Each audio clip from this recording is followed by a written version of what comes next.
Matagal ko ring pinag-isipan kung itutuloy ko ba tong Hong Kong Macau trip kong to.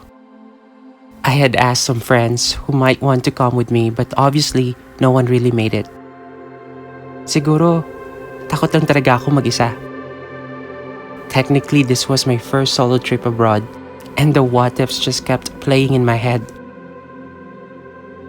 What if di ko magustuhan dun? What if mabore ako? What if mawala ako? What if something happens and I'm all alone? But you know what? If I stayed, if I chose not to do this by myself now, I might never know what I discover here or about myself. So, here we go. Let's get lost together, okay? Ni hao, Hong Kong and Macau.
It was my last night in Taiwan. May ilang activities and attractions man na di namin napuntahan dahil sa bagyo. Ibig lang sabihin nun, may rason pa para ako ay bumalik. Sa ngayon, ine-enjoy ko na lang ang huling meal ko sa Taipei bago ako tuluyang lumipad sa susunod kong destinasyon. Like the grass that grows, like the leaves that fall, like the moon that glows, like the light that shone, like the home in heart, like the fire in us, like the glass that gleams. You ever go and need to know, I know, I know, I know what's meant for me. Kinabukasan, maaga akong nag-check out para sumakay ng MRT papuntang Taoyuan Airport. Bitbit ko ay ang 30 kilo luggage, ang aking camera bag, at ang sangkatutak na kaba at anxiety. I mean, ilang beses na rin naman akong nakapag-solo travel sa ibang probinsya ng Pilipinas. Pero, iba pala yung kaba kapag sa ibang bansa. But that's exactly what this trip is all about. Conquering your fears and inhibitions. Tila masyadong maaga pa nung ako'y dumating sa airport. Kaya I took a light breakfast while waiting for check-in.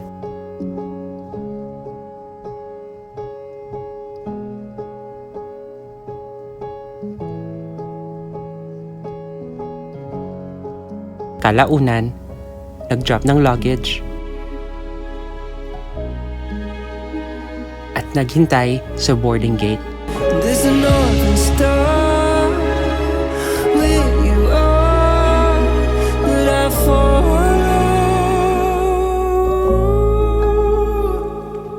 Ayun mga lakotseros, we're finally here at Gate C9 dito sa Taoyuan Airport. Dito pa rin sa Taipei.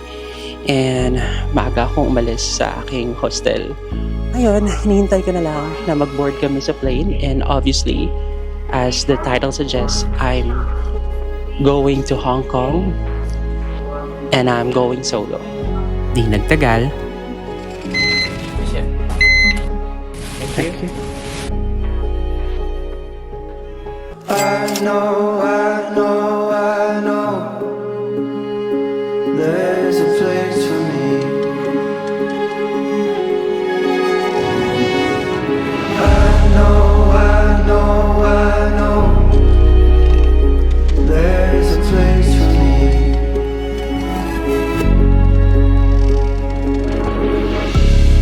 Like the words you wish you'd always said, like a hummingbird hanging in the air, like a preacher in his parapet. The winner as he starts his race, my father looking down on me. How I'm everything that I'll ever need. How I'm everything that I'll ever need. Paglapag sa Hong Kong, agad akong dumaan sa immigration. Nag-claim ng luggage.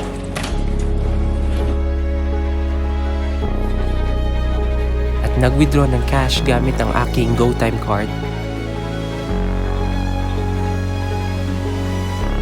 At saka ko hinanap ang aking daan papunta sa aking accommodation.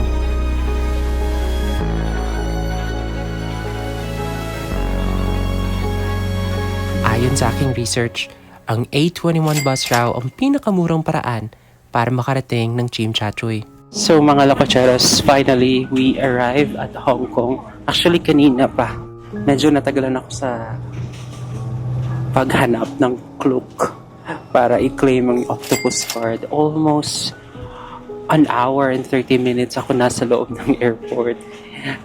Kinuha yung baggage, nag-immigration, everything went so smooth. Pero pagdating doon sa octopus card, hindi ako intindihan ng mga tao. Hindi nila alam kung saan yung cloak. Pero finally, nandito na ako sa A21 bus papunta ng Tsim Sha Tsui. And bago ko makarating dito, nag-top up na rin ako sa 7-Eleven ng at least $200 or HKD, which is around 1,500 pesos kung di ako nagkakamali. So ngayon, pumunta na tayo sa hotel. Pagod na ako at hulas na hulas. Samahan niyo ko guys. Could build a wall and show the world who you are.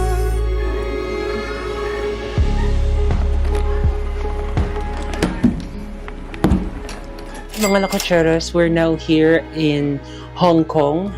And dito na ako sa accommodation ko, specifically sa Tsim Sha Tsui. Dito daw to sa Chungking Mansion, but obviously, the room doesn't feel like a mansion at all. Ang liit niya kasi. Ang kipot niya. Although it's something that I had expected. Kasi yun yung mga nakikita ko sa mga vlogs. Especially kung dito ka kukuha ng accommodation. To be perfectly honest, this was the last minute reservation nung nakapag-decide na talaga ako na mag-Hong Kong. Yung accommodation na gusto ko is nakuha na. At ngayon dito ako napunta. And that's okay. Medyo maliit siya talaga. Hindi nga ata magkasya yung luggage ko kapag ilalatag ko siya. Pero it's comfortable. The bed is quite thick. Meron siyang TV, meron siyang air condition, may electric fan, may sarili kang banyo. And meron ka ding tubig at ref sa labas. Now, honestly, getting here, it was like a bit sketchy. Hindi talaga ako sa Kyoto guest house. For some reason, napunta ako sa ibang guest house. Hindi ito yung binook ko eh. Actually, it didn't look like this sa picture nung nasa Agoda. Pero, I think that's what you get with the kind of rate you paid for, diba?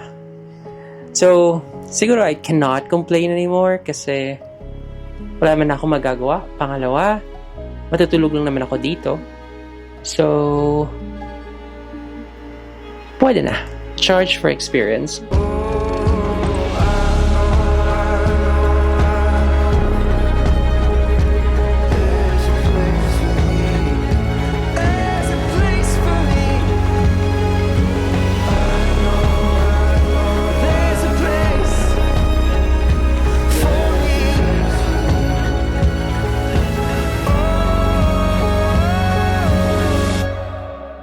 Guys, ang haba ng nilakad ko para lang marating to. Hinanap ko to sa Google Maps, itong Victoria Harbor, at winalawala ako. Pero hindi ko alam kung ito ba yung part na kung saan marami kang makikitang mga kamay, mga handprints ng mga sikat na artista dito sa Hong Kong or China. Kasi wala naman ako nakikita so far, puro bato-bato. Pero pasalamat ako kasi tinulungan ako na isang mabuting local resident ata. Grabe, nakatira siya sa isang malaking hotel na dinaanan namin. May parang lagusan na tinuro niya kung saan ako dadaan. Hinatid niya talaga ako hanggang sa bridge. He was so kind enough to do that for me. And imagine, nakatira siya sa isang hotel kaharap ng Victoria Harbor. He has this kind of view every night. Pero sobrang uhaw ko, guys. Almost 1 hour ako naglakad. Hawa talaga ako, kaya cheers tayo for the Coke.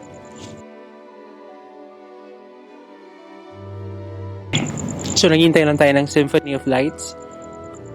Ang alam ko, magsa-start yun mga around 8:15 p.m. Oh well, it's Christmas again. I'll spend it, I think, on my own. But who knows, who can tell? I just might call some friend. But you know, if I pick up that phone and we meet up for drinks, the longer I stay, I'll only have sad things to say. Oh well, it's Christmas again. Best if I spend it alone. Lakwacheros, andito na tayo ngayon sa Hong Kong Cultural Arts. Malapit lang to sa tinutuluyan ko sa Chungking Mansion. Siguro mga few meters away talaga. Kasi sobrang lapit lang niya. Dito lang sana ako pumunta kagabi kasi nagpunta doon sa West Kowloon na nagpakahirap pa sa paglalakad ko. Pero I enjoyed it here. Late na ako nagising. Pero I like that I came here at this hour kasi perfect yung sun. And ganda ng view. Grabe. It's giving hello, love, goodbye vibe talaga. Itong part ng Hong Kong na to. And ang dami ko nang nakuhang pictures of myself bilang solo traveler tayo ngayon, ano. And meron din ako na-discover tungkol sa app na meron itong camera ko na pwede pala siyang i-sync sa phone. So it could take pictures of yourself. So you just have to sync it and tap it on your phone. Tapos magtitake na siya ng pictures for you while you're away from the camera. So for today, ang pinaka-best friend ko talaga is ang aking tripod at itong app na ginagamit ko. Pabalik tayo dito, guys. Tara, let's go to our next destination. Trees aren't green, the ocean is gray, sky is a vague blue, come my way. My room is a mess, it could use a hand. My favorite TV shows are capturing. I know must get it right, must get back in the fight. This can't be a surprise, I think I'll let it slide. I'm sleepwalking through all of my problems, I know I can't make it through. Every night it's the same, I keep running fast, left and right, wondering where my head's gone now. I'm sleepwalking through all of my problems, I know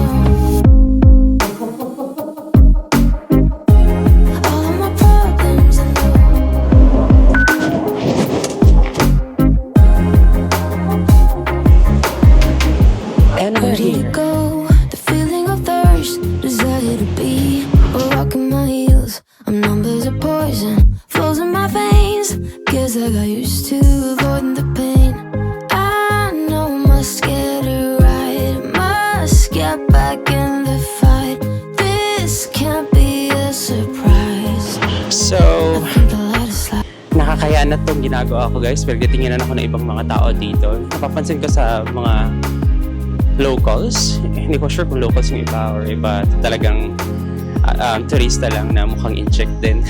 Grabe silang makatitig, para silang may ini-inspect sa'yo. Kaya bahala na kayo. Sa tuwing nakita nila ako nag-take ng video, tinitingnan nila ako. Tinitingnan nila ang camera. Diba? Ewan ko kung gusto nila sumali. Pero, di naman nila ako kilala. So, okay lang. Ayan, mga lokacharas, nandito na tayo finally sa Kennedy Town Basketball Court. Sikat to sa TikTok. Tingnan nyo bakit. I'm sleepwalking through all of my problems. I know I can't make it through. Every night is the same. I keep running fast, left and right, wondering where my head's gone now.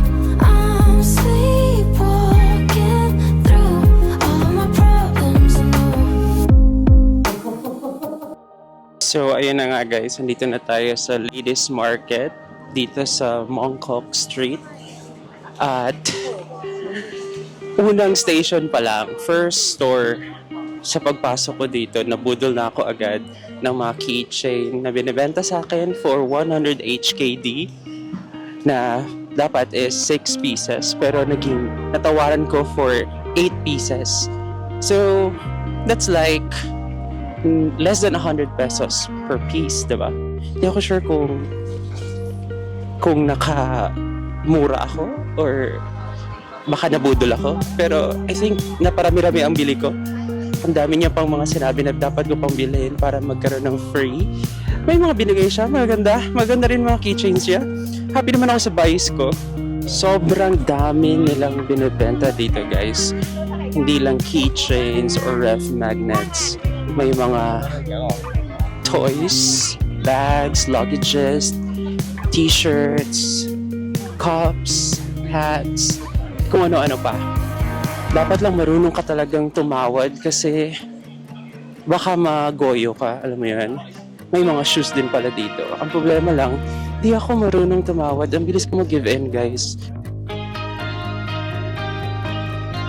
I'll take another hit from you. I'll take another step. But you're the one thing I cannot give up on. I'm a satellite in orbit around you. Your gravitational pull is making my heart blue. Making my heart blue. Drifting outer space with no control. I'm a satellite in orbit around you. I'm always chasing things I cannot have, but you're the one thing I cannot give up on. I'll take another hit from you. I'll take another step, but you're the one thing I cannot give up on. Maaga ako nagising. Actually, hindi. Nagsisinungaling ako. Actually, late ako nagising. I was about 2 hours late from schedule. Napasarap ang tulog ko. Today, I'm scheduled to go to the Peak Tram and check the Sky Terrace. At the same time, kung may time pa, makarating ng Wongping 360. Sobrang malaking bagay na nabuko sa Klook ang aking ticket at least a day ahead.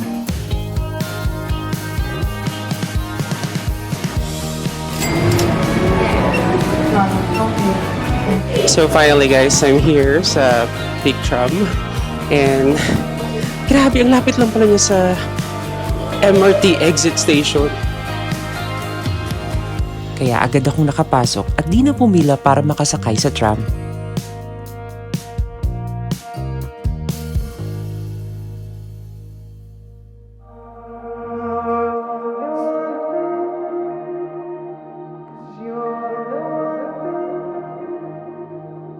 I got myself into a world full of trouble. I've been losing my head, losing the battle. I drag myself downtown, but I'm not there. I got myself into a world full of trouble. I reach for the stars, but I cannot go higher. I'm on a paper plane flying into your fire. Wearing faces and pretend I'm fine. Di nagtagal,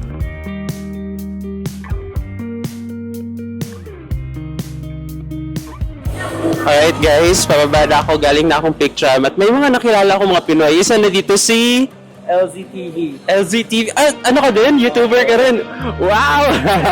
Para small world. So, tumulong siya sa kunan ako ng pictures at saka nakunan ko rin siya. Yan. sa tulong ni Luge, nagka-instant photographer at videographer ako. Buti na lang at flexible ang schedule niya. Patunay na dito sa Hong Kong, mga kapwa Pilipino rin ang makakaintindi at tutulong sa atin. Ako din, babalik din ako dito for sure.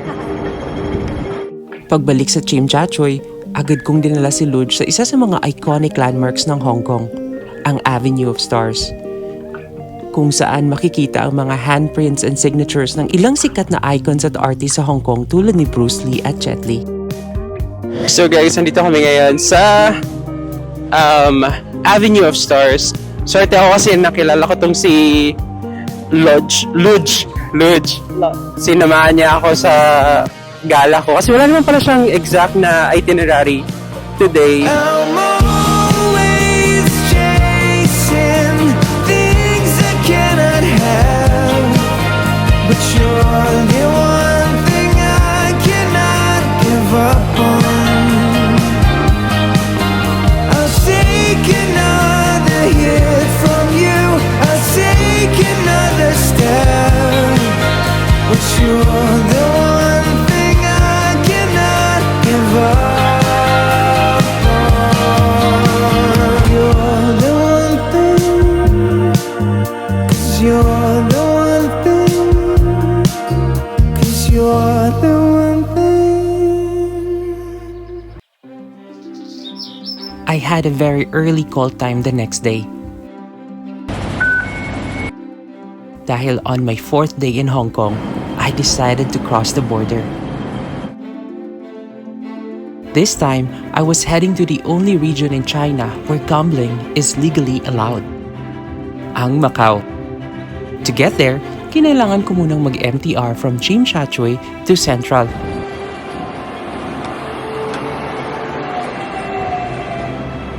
Then naglakad papuntang Shun Tak Center where I met Luge, a fellow solo traveler I met here in Hong Kong. The best part of this trip, my ferry ride from Hong Kong to Macau was completely free. Yes, free po siya. Foreigners traveling from Hong Kong to Macau could avail a one-way turbojet ferry ride as long as you registered on the official website at least a month in advance to reserve a slot. This was part of Macau's tourism program to attract more visitors. The promo ended though on December 31, kaya naman I felt so incredibly lucky to have availed it during my visit. Pagdating sa port, pinakita ko lang ang ticket at boarding pass. Dumaan sa immigration ng walang tanong, walang kahasel-hasel. At bago ko namalayan, ready na kaming sumakay ng ferry. Dito na tayo ngayon sa Shun Tak Center or China Ferry Terminal. At kami ay pupunta sa Macau. Wow!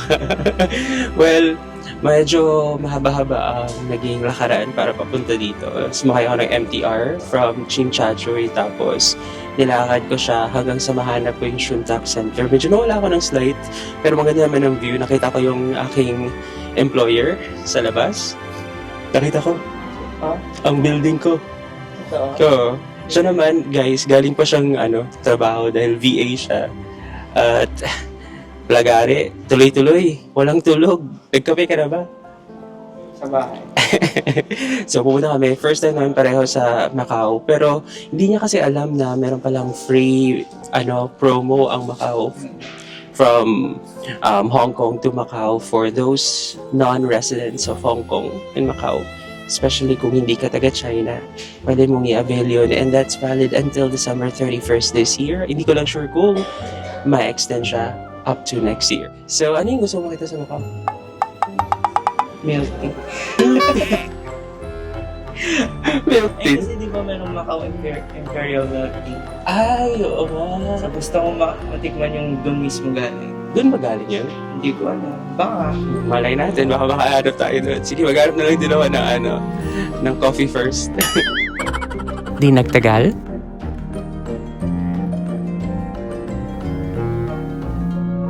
kapansin-pansin naman ang dami ng mga kapwa Pinoy na papunta ng Macau sa kabila ng tila pagsalubong ng masamang panahon.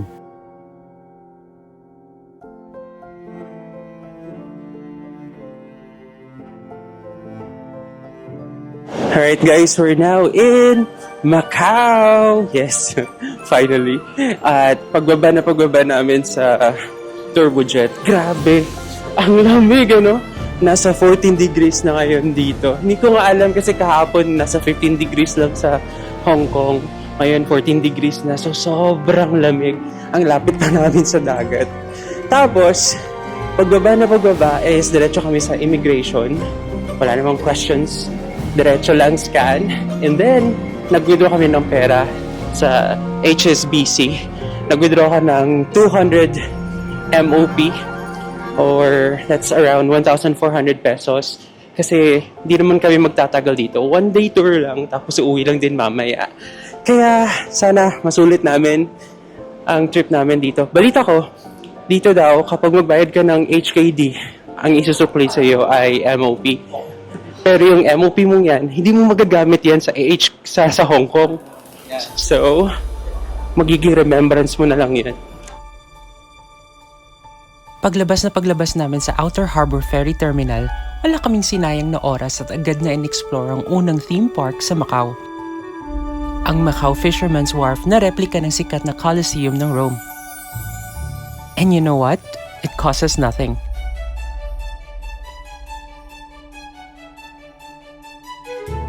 Isa pang libre rito sa Macau ay ang kanilang mga hotel shuttle buses na pwedeng magdala sa iyo sa iba pang atraksyon sa lugar. Sa di kalayuan, nahanap namin ang Grand Lisboa Free Shuttle Bus na syempre ang siyang nagdala sa amin sa nakakalulang ganda ng naturang luxury resort sa Cotai. Mga Lococheros, andito na tayo sa Grand Lisboa after naming i-take free shuttle mula sa terminal. At kung makikita nyo, yan po ang Grand Lisboa, para siyang pinya. At ang lamig dito, 14 degrees, sobrang lamig. Ginigilaw ako, wala akong gloves. Good luck na lang sa akin. Pero, eto po ulit si Chasing Dreams reporting live in Macau.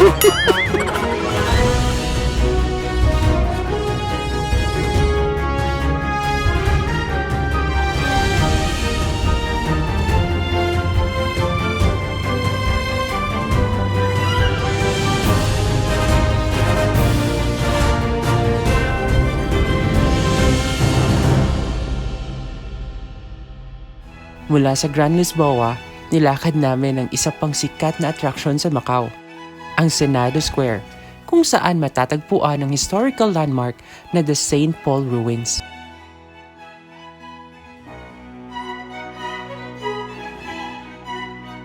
Sa dami ng tao, tila nagutom kami, buti na lang at maraming tindahang nakahilera at may pa-free taste pa ng beef jerky na syempre din namin pinalagpas.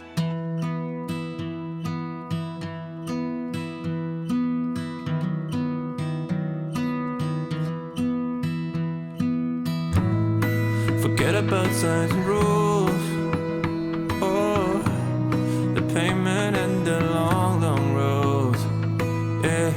Hanap tayo free I was taste. in such a rush. Tapos hingi tayo kanin. Food trip. Playing from the stereo. Oh,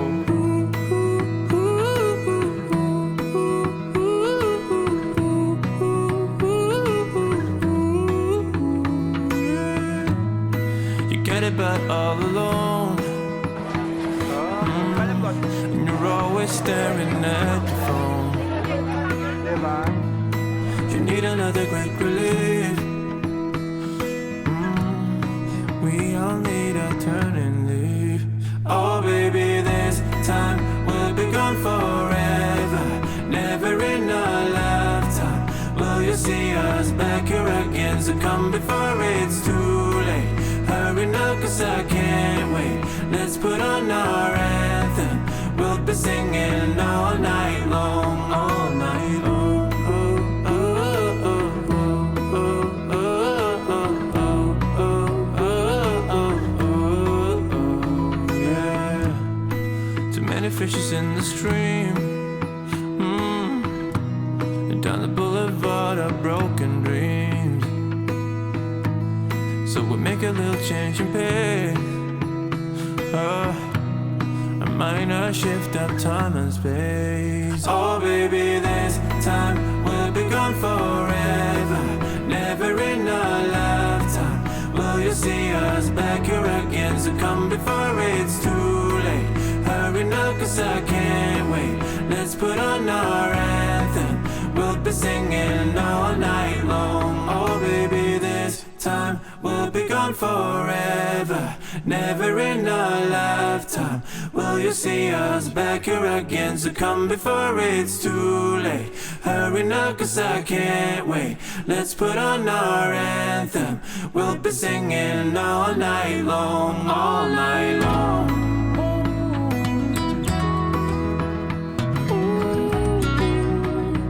Alright guys, I guess it's time for us to go back to Hong Kong kasi ang lamig-lamig na at mukhang hindi naman lahat ang bubuti yung panahon.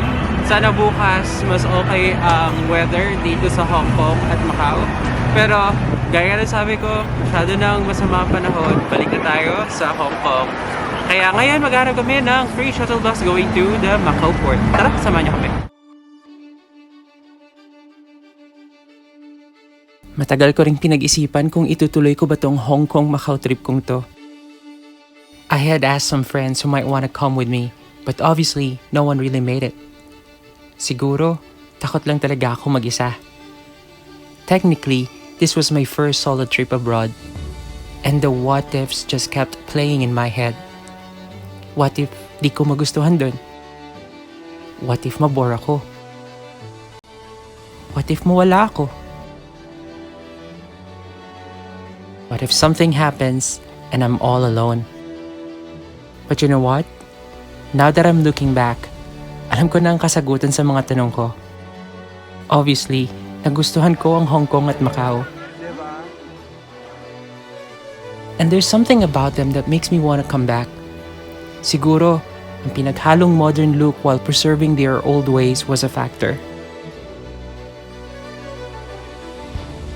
Siguro ang napaka-efficient na railway system nila was one. Di ko rin maipagkakaila na picture-wise ang photogenic ng attractions ng parehong rehiyon. Siyempre, paano ko makakalimutan ang mga libreng sakay at mga libreng attractions and free taste sa Macau? With all that said, halata namang nag-enjoy ako. I learned to be more self-reliant. And meron din ako na-discover tungkol sa app na meron itong camera ko. Na pwede pala siyang isync sa phone. So it could take pictures of yourself. So you just have to sync it and tap it on your phone. Tapos magtitake na siya ng pictures for you while you're away from the camera.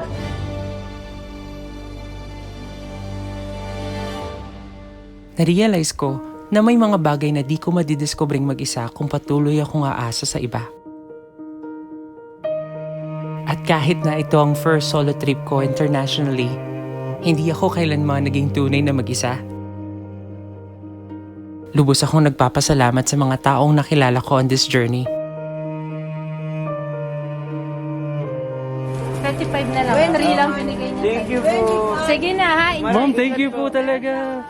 Ang mga tulad ni Luge at iba pang kapwa Pinoy, ang naging patunay na, sa huli, ang pinakamagandang pasalubong ay hindi kailanman nabibili. Ito ay ang mga taong nagpapaalala sa'yo na kahit saan ka man mapadpad, hindi ka nag-iisa.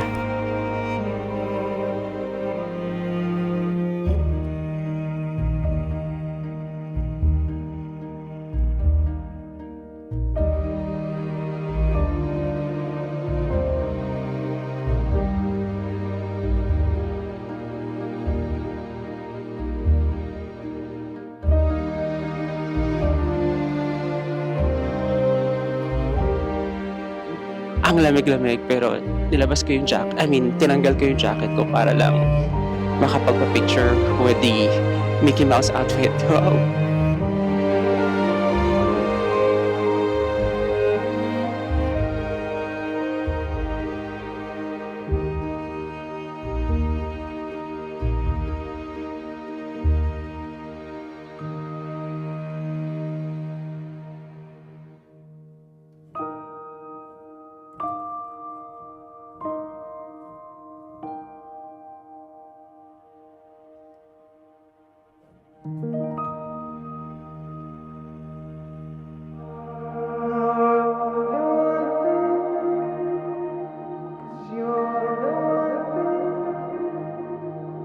I got myself into a world full of trouble.